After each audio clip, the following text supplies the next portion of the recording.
It's Lisa from Been There, Got Out. And tonight's guest is Jen Purzycki from Purzycki White. She'll introduce herself as soon as she pops on here.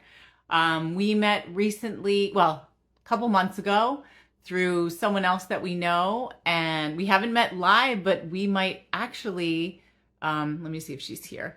We might actually have a chance to meet live uh, in July because we're going to be in California and that's where she's from. And I'm looking to see where she is. Jen, where are you? All right, there she is. Okay. So let me invite her to join. I see you, Jen. Let me just get you on here. All right. Now, wait. Let's see if this works. There you are. I Hi. invited you and it said that you're unable to join. And I was like, oh no. But then it worked. Worked for Okay. nothing. Big relief. All right. So I was saying I said like multiple times we met recently, but virtually, but we might be able to meet in real life in person Yes, next month, I hope. We'll I see hope because we're going to be so. in LA. Yes. Yeah. So so Jen, why don't you first introduce yourself and say what you do because you have a very specialized career. I do. My name is Jennifer Purzycki. I'm with the Purzycki White Real Estate team here in California, and we specialize in divorce real estate sales and how that relates to anybody going through a divorce or a separation. Yeah, and that's like a whole new level because I would imagine that most brokers don't have that specialty. So, what's the difference between you and like a general real estate broker? Well, we went and got special training. I started my journey in real estate as all agents do, but then realized there were special needs my clients have, and one of them is in divorce situations. So we went out and got certified as a certified real estate divorce specialist, and also some general mediation classes that have helped in high conflict resolution situations. All of that extra training has helped us out tremendously. I was going to say, like, what are some common scenarios that you see? Like, what do you notice with divorce sales, divorce real estate dealings versus regular? Well, first and foremost, there's typically two parties that have different opinions of what should happen and what's in their best interest, and that's sometimes hard to come together with, right? If you want to, one spouse wants to buy the house and the other one wants to sell it, how do you come to that resolution that is in the best interest of everybody? And really helps you move forward. And so when I started in probate and trust administration because I just had found myself in that situation. The same situations happen in probate and trust administration sales as that happen in divorce sales. We just have conflicting interests in the parties that are selling. Typically, when you're selling a house, you're dealing with a family that wants to have the same situation going forward. So that's the Yeah. difference, Yeah, and I and think it's not the always easy. yeah, I was going to say the overlap with what you do is definitely with what we do because they say moving and divorce are some of the most stressful experiences a person ever has to go through. Yes. So to have it happen at once is a double whammy. And we know a lot of times people can't afford to stay in the same home and they're dealing with fears about what's going to happen to their kids, routine and consistency. And oh my gosh, and just the idea of home and all these changes. Like I was going to say, what drew you to all of this emotion? Well, it was really finding myself in a probate situation with my father's estate and having those similar conflicts with my own family. And then the more we went through it, the more clients we had with divorcing clients that we had. And it's just a really nice, not a nice place, but it's an empathetic place to be. I can come in and help you go through some of the hardest times you're ever going to have to go through, and because of my own experience in that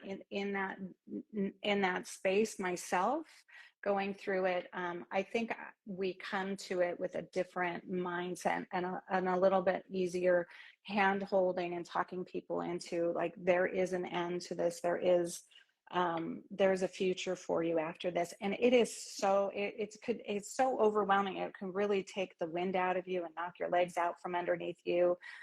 There's just so many moving parts. So I try to guide my clients through it as best we can and give them good, clear steps on how to move forward and what the decision process needs to look like Yeah. to make that choice. And what you said just now about the decision process, so many of our people are dealing with coercive control, where they've been in these relationships where they've inadvertently given their authority to somebody else.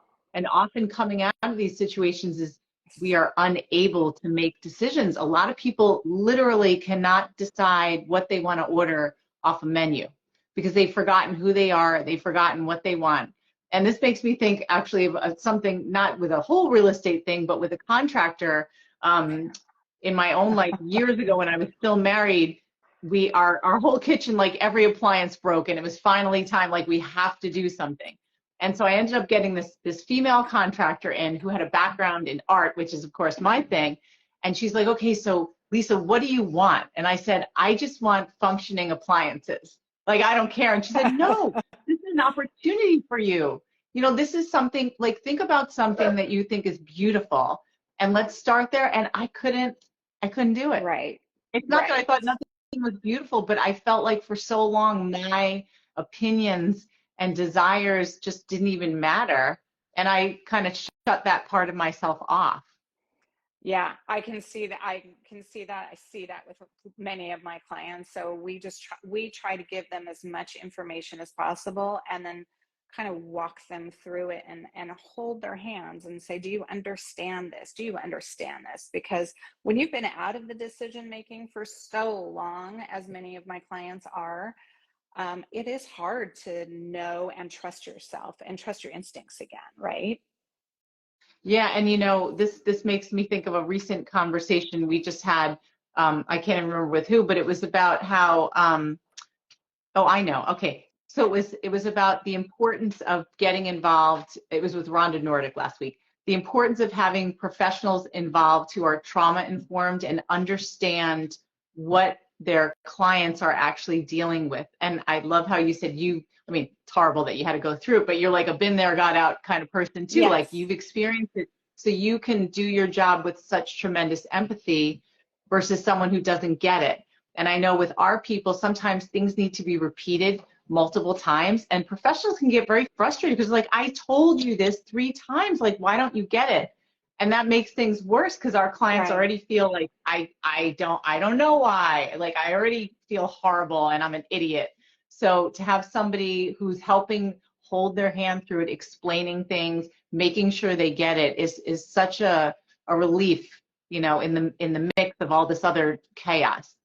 Well, and then there's multiple options of how to resolve a conflict, right? And not everybody it doesn't have to be a loser in any of them. So to do that is a really, to explain that and show each party the benefit of a certain situation or a certain tactic that we might use to sell real estate or, you know, solve a problem. That's really important too. It's important to kind of help our clients discover that everything, you know, kind of take the steam out of it sometimes. And when you do that, it betters the situation for everybody. If you can, you know, I was watching one of your podcasts about, or a post that you had about how to handle what was it, bad comments or something like that. It was great. Just take out the steam and let's come to this as a business decision. I love that. Oh yeah. Yeah, thank you. So, and what you just said too about how there doesn't have to be a loser in the situation. Just today, we had a meeting with a therapist who also does mediation, collaborative divorce, and she was saying how important it is to not make people feel like there are losers, that one person's the winner, one person's the good one, and one person's the bad one, because then the one who's being accused and attacked, even if they earned that, but when professionals start attacking them, they want to walk away. And the point is to keep everyone engaged, to finish the process instead of making things worse by, being antagonistic. 100%. And what we find is that when there's disruption and bad energy, and I don't mean to be woohoo, but when you walk into a house, there's a feeling to the house. And if there's Mhm. disruption and negative energy in a house, people that are walking through, potential buyers, are going to feel it. And that's going to affect the purchase price that you're going to get for your home. So you want to disrupt that energy. You want to bring positive energy to the situation and show everybody how we can all work together towards a common goal and get everybody what they want. Um, yeah, it's really, really important because in the end, it affects the bottom line for our clients if they choose to sell the house. Yeah. And what you said about bad energy, I think about people, like especially our clients who are like, I'm burning sage, like Oh yeah. after their ex leaves. Are there things that you see people do to sort of get rid of the bad energy in a home? 100%. Yeah, saging, top one, California. Yeah, we sage a lot Right. of houses.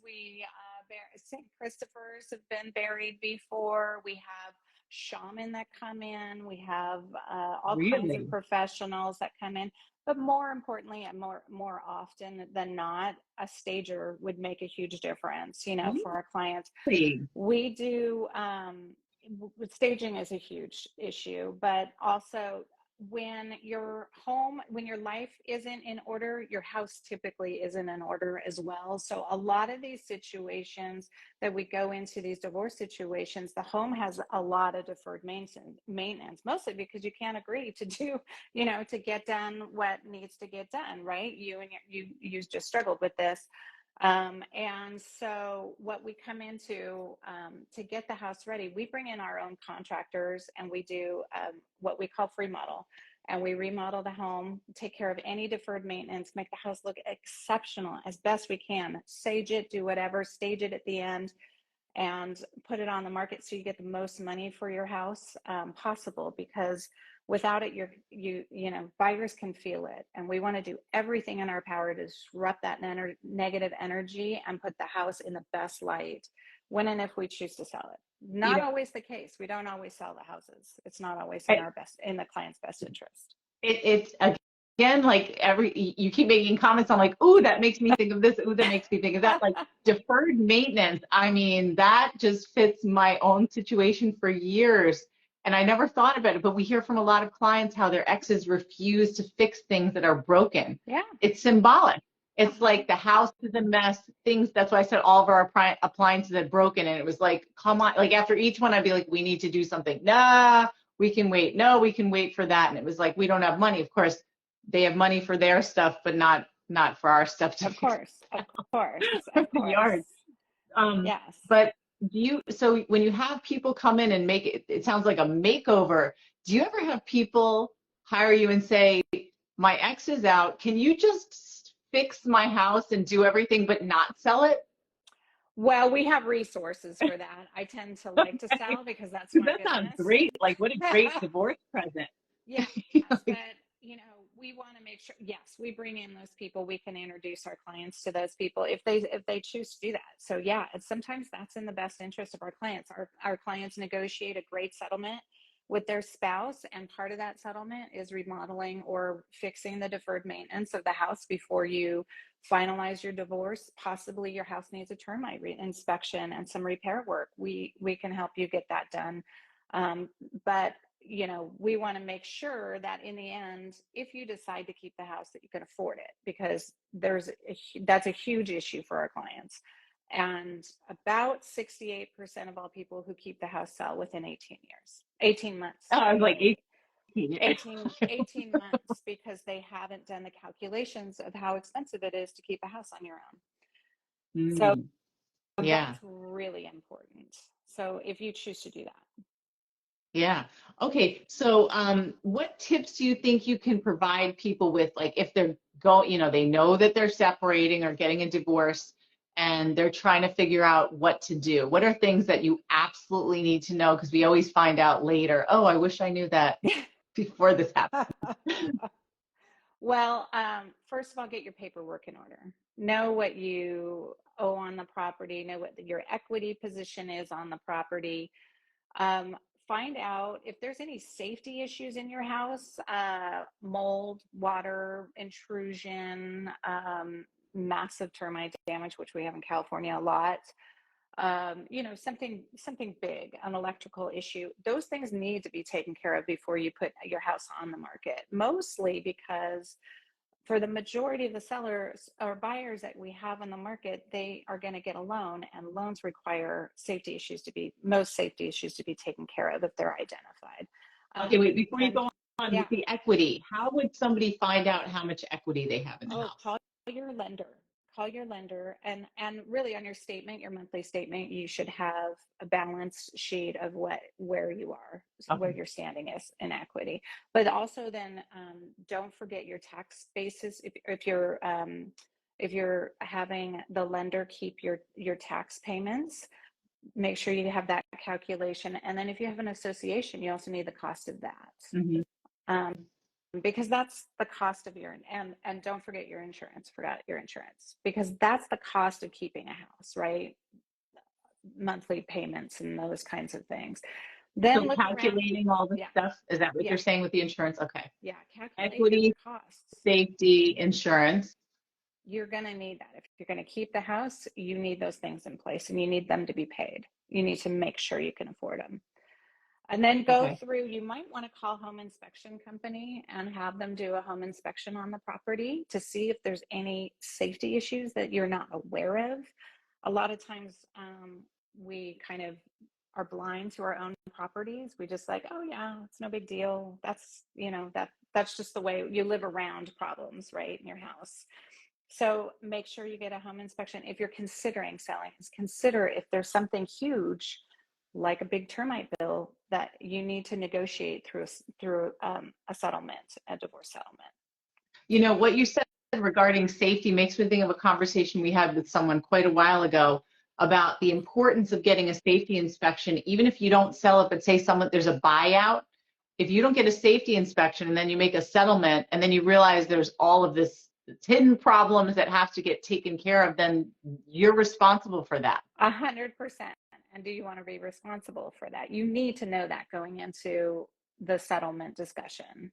Yeah. Absolutely. Yeah. And then lastly, and probably more importantly, is the tax advantages. Are there any tax advantages to selling now while you're still married, and or possibly later on after you're divorced? You need to know what that is. The tax exemption, $250,000 or $500,000 tax exemption for when you sell your home for capital gains. What's going to happen to that if you buy your husband out or your spouse out of the house?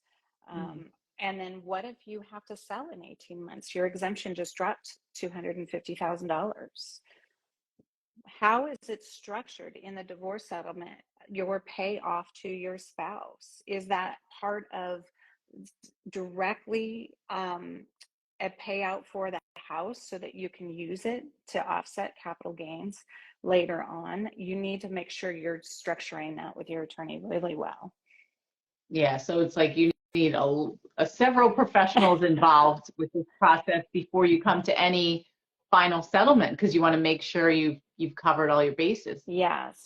And that's kind of why a divorce specialist, we come in with all of those tools and resources at our ready. We can come in and tell you X, Y, and Z. Let's get this together. Let's look at this here and later on, and what is the best decision for you and your family.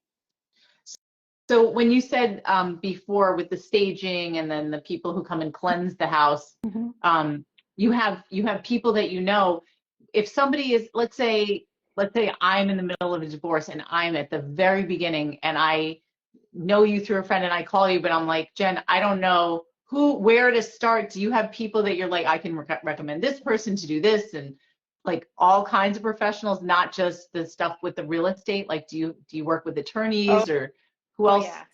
Oh, because that would be so helpful again to our people who are like, I don't know where to begin. I mean, we always hear the word, I'm overwhelmed.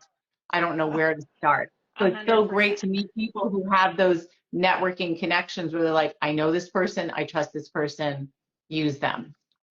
Yes, we have everybody from divorce coaches that kind of help you get your feet on the ground and direct you, keep you going straight forward to forensic CPAs, estate planning attorneys, divorce attorneys, contractors, everything, the whole gamut. We have people who do hoarding specialists. Sometimes we have that. Sometimes that's the deal breaker in a divorce, is there's a hoarding situation, and how do you deal with that? How do you take care of that?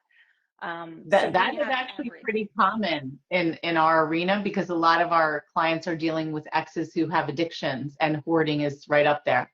No doubt. No doubt. Yeah. It's a mental illness, and it's, just like a drug addiction. Right, right, right. Wow. So that's a relief. Okay, let's talk about how kids are affected with all of this. What do you see in your work, and what is some advice you might give people who either are forced to move or thinking of moving? Like, how do you deal with the kids through this? Big changes. Big changes. And I think the most important thing to keep in mind as an adult in this situation is that your house is your kids' safe haven. It's their home, it's their place where they disconnect from the world outside, and it's their space, and it's really, really important for you to be mindful of keeping it a safe space. I advise highly that clients do not talk badly about their spouse, or talk about your spouse is forcing the sale of this house. That is Mm. really toxic to a child. One of the other things I see is parents asking their children if they should sell the house or get in a rental. I have seen it multiple times. I think it's horrible to put that burden on a child. They are most most often too young to make a decision or understand the gravity of that decision, financially and emotionally. I think you need to build a great place, even if it's not in your house that you've been living at. Go make a new house, go get a non-toxic environment that your child can flourish in, and that you make it a really safe environment for them to go to, and make it a better situation for them, right? That's what you want. You want them to thrive through this. So the fact that they just had their home taken away from them, regardless of your situation, whatever that is, if it's good or bad or in between, you move to another place, make that a new haven. But don't talk to them as much. Just don't involve them. Just tell them matter of factly, this is what's happening. We're making this decision, regardless of whether you sell a house. People sell houses all the time, Mhm. and there's all kinds of reasons people sell their house, and it's not always a bad situation. So making it as positive as possible, or as neutral as possible, is really, really important for our kids. Yeah, that's really helpful. They All right, internalize so so Jen, much. yeah, yeah. I mean, we see that. So how can people find you? Is there anything else that I forgot to ask you? And how can people find you? I don't think so. I think, when you're talking about, or planning, or maybe you're, depending on where you are in the situation, there's all kinds of, you're on the spectrum of things. Come find a real estate agent that specializes in divorce real estate, because they will have all the resources that you need, from attorneys to stagers and everything in between. And then make sure that they have all the unique benefits. One of the things that is completely unique to us is that we have a spouse's buyout option. So what if one of the spouses wants to sell the house, one wants to buy it and keep it for themselves? How do you come to terms with the highest price or the best price for the property? You could get an appraisal, but appraisers can only adjust 10% either way on any one adjustment, unless they want to come Mhm. to the table and explain it. It's really hard for appraisers to do that. But the best way is to put it on the market. The only way to establish fair market value is to put it on the market and see what the market bears. In this market, we're still getting $150,000, $200,000 over market value for houses. It's crazy, Wow. because the supply and demand chain, situation is what it is.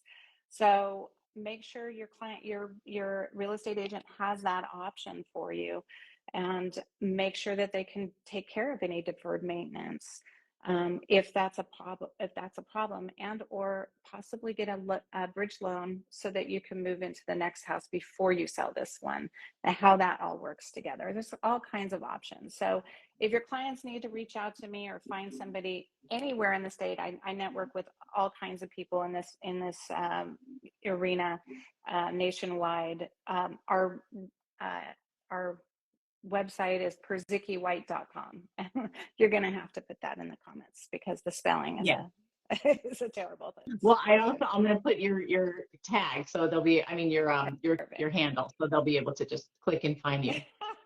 Yeah. Yes. But thank you so much, Jen, for coming and sharing all of this. I mean, we haven't talked about real estate here in a long time, so this is really important, and especially the stuff with dealing with the kids, because that seems to be such a big pain point for our people on top of everything else. Yeah, no doubt. This is not only emotional, it's also financial, and that just it elevates the stress of selling a house. Yeah, yeah, yeah. All right, so thanks, Jen, and You're I hope to see you in person welcome. next month. Yes, I can't wait. Thanks so Okay, much take for care. having me. You're welcome. Bye.